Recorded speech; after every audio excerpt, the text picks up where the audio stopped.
Hi everybody, this is about fertilization. I am Karimullah. Fertilization is a wonderful mechanism by which life begins. Every one of us life starts with fertilization.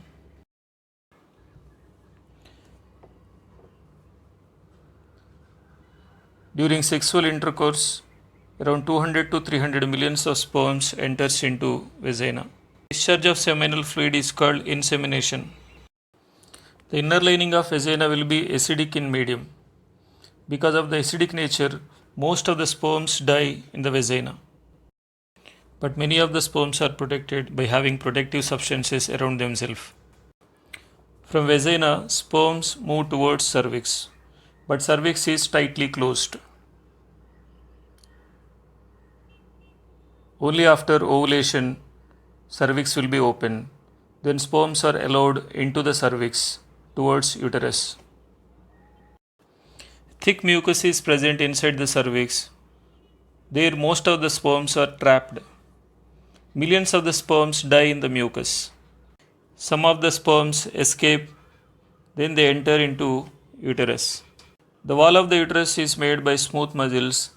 The muscular contractions of the uterus, it supports the movement of the sperms towards fallopian tubes. Immune system of female traps most of the sperms.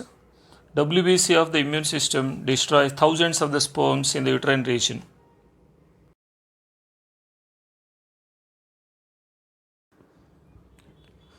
Half of the sperms move towards the empty fallopian tube, whereas the remaining half of the sperms move towards a fallopian tube which contains ovum.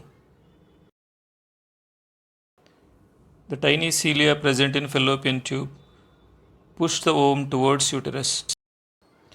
Most of the sperms are trapped in the cilia of fallopian tube and they die.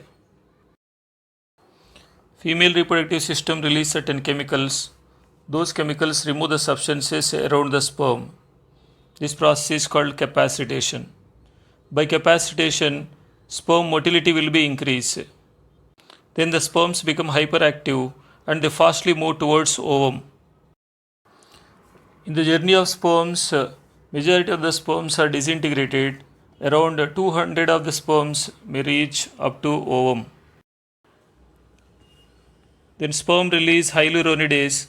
It penetrates the corona.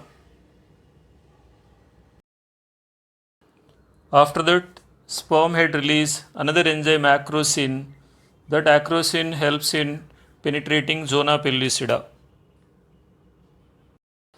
This is called as acrosomal reaction. By that, sperms enter into perivital line space. Oolemma of egg contains fertilizing and sperm head contains anti-fertilizing. These two fused with each other. By that, the sperm mixes with the ovum.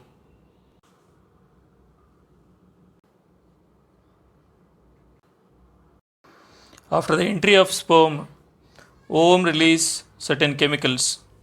These chemicals they prevent the entry of other sperms. Because of these chemicals, the oolemma becomes fertilization membrane. This is called cortical reaction.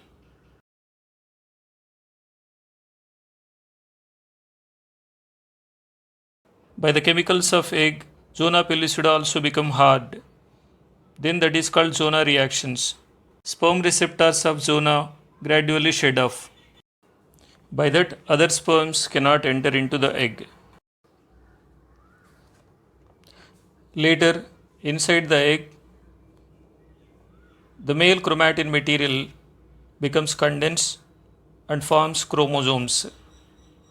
The male chromosomes form a layer around themselves that is called male pronucleus. Male pronucleus contains 23 chromosomes. Later, in secondary oocyte, meiosis II will be completed. It results in the formation of one haploid ootid. The nucleus of ootid is female pronucleus that is also contains 23 chromosomes. By the help of microtubules, the two pronuclei come close with each other. This process of fusion of pronuclei is called as amphimixis. It results in the formation of a diploid nucleus, synkaryon. Synkaryon consists of 23 pairs of chromosomes. Then onwards, it is called zygote. That zygote starts its movement towards uterus. Within the fallopian tube, cleavages will be begin.